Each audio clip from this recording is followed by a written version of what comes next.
வணக்கம் white lotus நண்பர்களே. Today நம்ம பார்க்க போகிற டாபிக் என்ன அப்படின்னா ரத்தத்தின் வகைகள்.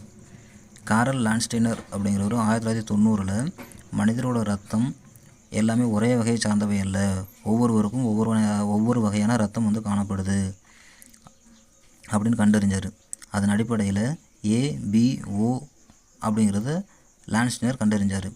அதன் பிறகு வந்த டி காஸ்டிலோ மற்றும் ஸ்டைனி அப்படிங்கிறவர் 1902 இந்த 3 வகை மட்டும் இல்லாமல் 4ஆவதாக ஒரு வகை இருக்குது,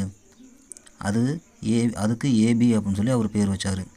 மனித ரத்தத்தில் தனி சிறப்பு வாய்ந்த அக்ளூட்டினோஜன் அல்லது ஆன்டிஜன் மற்றும் அக்ளூட்டினின் அல்லது எதிர்ப்பு பொருள்னு சொல்லக்கூடிய ஆன்டிபாடிகள் காணப்படும். ஆன்டிஜன்கள் ஆர்பிசியோட மேற்புறத்தில் காணப்படும். எதிர்ப்பு பொருள் இரத்த பிளாஸ்மாவில் காணப்படும். ஆன்டிஜன் மற்றும் ஆன்டிபாடி காணப்படுவதன் அடிப்படையில் இரத்தத்தினை ஏபி மற்றும் ஓ அப்படின்னு 4 வகையாக பிரிக்கலாம். ஒருத்தருக்கு பிளட் குரூப் ஏவாக இருந்துச்சு அப்படின்னா அவரோட ரத்தத்தில் காணப்படக்கூடிய ஆர்பிசியோட மேற்புறத்தில் ஆன்டிஜன் ஏ காணப்படும். அதுக்கான ஆன்டிபாடி பி இரத்த பிளாஸ்மாவில் காணப்படும். ஒருத்தருக்கு பிளட் குரூப் பிவாக இருந்துச்சு அப்படின்னா அவரோட ஆர்பிசியோட மேற்புறத்தில் ஆன்டிஜன் பி காணப்படும். அதுக்கான ஆன்டிபாடி ஏ இரத்த பிளாஸ்மாவில் காணப்படும். ஒருத்தருக்கு ஏபி பிளட் குரூப்பாக இருந்துச்சு அப்படின்னா அவரோட ரத்தத்தின் மேற்புறத்தில் ஆன்டிஜன் ஏ மற்றும் பி காணப்படும். ஆனால் அதுக்கான ஆன்டிபாடி இரத்த பிளாஸ்மாவில் இருக்காது. ஒருத்தருக்கு ஓ பிளட் குரூப்பாக இருந்துச்சு அப்படின்னா ஆன்டிஜன் ஏ மற்றும் பி ஆர்பிசியோட மேற்புறத்தில் இருக்காது. ஆனால் அதுக்கான ஆன்டிபாடி ஏ மற்றும் பி இரத்த பிளாஸ்மாவில் காணப்படும். நண்பர்களே, உங்களுக்கு ஒரு மகிழ்ச்சியான தகவல். பைமோட் ஷாப்பிங் அப்படின்னு சொல்லி ஏற்கனவே நம்ம பார்த்துருக்குறோம். அந்த அப்ளிகேஷனில் உங்களுக்கு தேவையான, அதாவது உங்கள் இல்லத்திற்கு தேவையான அனைத்து மளிகை ஜாமான் மற்றும் ஒரு கிச்சனுக்கு அடிப்படை தேவைகளிலிருந்து எல்லா வகையான பொருட்களுமே நம்ம பைமோட் ஷாப்பிங் அப்ளிகேஷனில் கிடைக்கும். இப்போ ரீசெண்டாக நான் பொங்கலுக்கு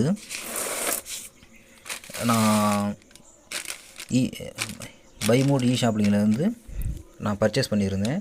அதோடய ப்ராடக்ட் இது தான்.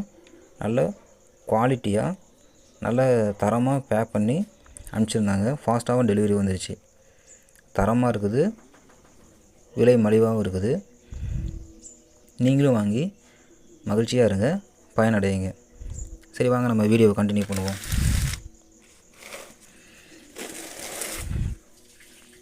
ஒருத்தருக்கு பாசிட்டிவ் நெகட்டிவ், அதாவது ரத்தம் பாசிட்டிவ் நெகட்டிவ் அப்படின்னு எப்படி சொல்கிறாங்க அப்படின்னா, ஒரு ரீசஸ் இன குரங்கோட ரத்தத்தை எடுத்து முயலோட உடம்புக்குள்ளே செலுத்துனாங்க அப்படின்னா அந்த ரத்தம் உறையும் இல்லைன்னா உறையாது. இதன் அடிப்படையில் பாசிட்டிவ் நெகட்டிவ் சொல்கிறாங்க. இதை கண்டுபிடிச்சவர் யார் அப்படின்னா லாண்ட்ஸ்டெய்னர் மற்றும் வீனர். ஓகேங்களா? அதாவது அதுதான் திரிபடையும் செல்கள், அதாவது RH+, திரிபடையாத செல்கள், அதாவது RH- அப்படின்னு சொல்லுவாங்க. ஓகேங்களா? இப்போ இந்த ரீசஸ் இன குரங்கோட ரத்தத்தை எடுத்து முயலோட உடம்புக்குள்ளே செலுத்தும்போது அந்த முயல் உடம்புல இருக்கிற ரத்தம் திரிவடைஞ்சிச்சு அப்படின்னா, அதாவது திரியாக போயிடுச்சு அப்படின்னா அது பாசிட்டிவ். ஒருவேளை திரியாக போகலை, நான் பிளட்டு நார்மலாக இருக்குது அப்படின்னா அது திரிபடையாத செல்கள், அதாவது நெகட்டிவ் அப்படின்னு சொல்கிறாங்க. ஓகே, இப்போ இது உங்களுக்கு அண்டர்ஸ்டாண்ட் பண்ணுறதுக்காக ஒரு சின்ன டேபிள். ஒருத்தருக்கு ஏ பிளட் குரூப்பாக இருந்துச்சு அப்படின்னா அவரோட ஆர்பிசியோட மேற்புறத்தில் ஆன்டிஜன் ஏ காணப்படும். இரத்த பிளாஸ்மாவில் ஆன்டிபாடி பி காணப்படும். ஒருத்தருக்கு பிளட் குரூப் பி அப்படின்னா ஆன்டிஜன் ஏ ஆர்பிசியோட மேற்புறத்தில் காணப்படும். பிளாஸ்மாவில் ஆன்டிபாடி ஏ காணப்படும். ஒருத்தருக்கு ஏபி பிளட் குரூப்பாக இருந்துச்சு அப்படின்னா அவரோட ஆர்பிசியோட மேற்புறத்தில் ஆன்டிஜன் ஏபி காணப்படும். ஆனால் பிளாஸ்மாவில் ஆன்டிபாடி இருக்காது. ஒருத்தருக்கு ஓ பிளட் குரூப்பாக இருந்துச்சு அப்படின்னா அவரோட ஆர்பிசியோட மேற்புறத்தில் எந்த வகையான ஆன்டிஜனுமே இருக்காது. ஆனால் ஆன்டிபாடி ஏ மற்றும் பி அவரோட பிளாஸ்மாவில் காணப்படும். ஓகே, இப்போ என்னோடய பிளட் குரூப் ஏவாக இருந்துச்சு அப்படின்னா நான் யாருக்கெல்லாம் ரத்தம் கொடுக்கலாம் அப்படின்னா ரத்தம் தர முடியும், யாருக்கெல்லாம் ரத்தம் தர முடியும் அப்படின்னா ஏ பிளட் குரூப்புக்கு தர முடியும், இல்லைனா ஏபி பிளட் குரூப்புக்கு தர முடியும். ஒருவேளை என்னோடய பிளட் குரூப் பியாக இருந்துச்சு அப்படின்னா நான் யாருக்கு தர முடியும், பி பிளட் குரூப்புக்கு தர முடியும், இல்லைனா ஏபி பிளட் குரூப்புக்கு தர முடியும். ஒருவேளை என்னோடய ரத்தம் ஏபி வகையாக இருந்துச்சு அப்படின்னா நான் யாருக்கு மட்டும்தான் தர முடியும், ஏபி பிளட் குரூப் யாருக்கு இருக்குதோ அவங்களுக்கு மட்டும்தான் தர முடியும். ஒருவேளை என்னோடய பிளட் குரூப் ஓவாக இருந்துச்சு அப்படின்னா நான் யாருக்கு வேணாலும் பிளட்டு தரலாம். ஏ பிளட் குரூப் தரலாம், பி பிளட் குரூப் தரலாம், ஏபி பிளட் குரூப் தரலாம், ஓ பிளட் குரூப்பு தரலாம். ஒருவேளை எனக்கு அடிபட்டுருச்சு அப்படின்னா, அதாவது என்னோடய பிளட் குரூப் ஏவாக இருந்துச்சு, எனக்கு அடிபட்டுருச்சு அப்படின்னா எனக்கு யார் ரத்தம் தர முடியும், நான் யார்கிட்ட இருந்து ரத்தம் வாங்க முடியும் அப்படின்னா ஏ குரூப்லேருந்து வாங்கிக்கலாம், இல்லைனா ஓ குரூப்லேருந்து எனக்கு ரத்தம் கொடுக்கலாம்.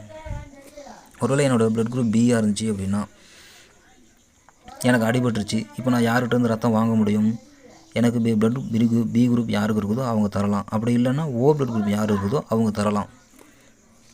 ஒருவேளை என்னோடய பிளட் குரூப் ஏபியாக இருந்துச்சு அப்படின்னா அப்போது யார் எனக்கு அடிபட்ட ரத்தம் தர முடியும் அப்படின்னா ஏ பிளட் குரூப்புக்காரங்க தரலாம், பி குரூப் தரலாம், ஏபி குரூப்புக்கு யாருக்கு இருக்குதோ அவங்க தரலாம், அப்படி இல்லை அப்படின்னு சொன்னால் ஓ பிளட் குரூப் யார் இருக்குதோ அவங்க தரலாம். ஓகேங்களா? அதாவது இப்போ என்னோடய பிளட் குரூப் ஏபியாக இருந்துச்சு அப்படின்னா அந்த பிளட் குரூப்காரங்களை யூனிவர்சல் அக்செப்டார், அதாவது அனைவரிடமிருந்து பெறுபவர் அப்படின்னு சொல்லுவாங்க. ஒருவேளை என்னோடய பிளட் குரூப் ஓவாக இருந்துச்சு அப்படின்னா நான் யார்கிட்ட இருந்து எனக்கு யார் மட்டும்தான் ரத்தம் தர முடியும் அப்படின்னா ஓ பிளட் குரூப் யார் இருக்குதோ அவங்க மட்டும்தான் எனக்கு ரத்தம் தர முடியும். ஓகேங்களா? இப்போ என்னோடய பிளட் குரூப் ஓவாக இருந்துச்சு அப்படின்னா நான் யாருக்கெல்லாம் தரலாம் அப்படின்னா ஏபி ஓ யாருக்கு வேணாலும் தரலாம். அதனால் யூனிவர்சல் டோனர் அப்படின்னு சொல்லுவாங்க. ஓகே ஃப்ரெண்ட்ஸ், நான் சொன்னது புரிஞ்சிருக்குன்னு நினைக்கிறேன். தேங்க்யூ.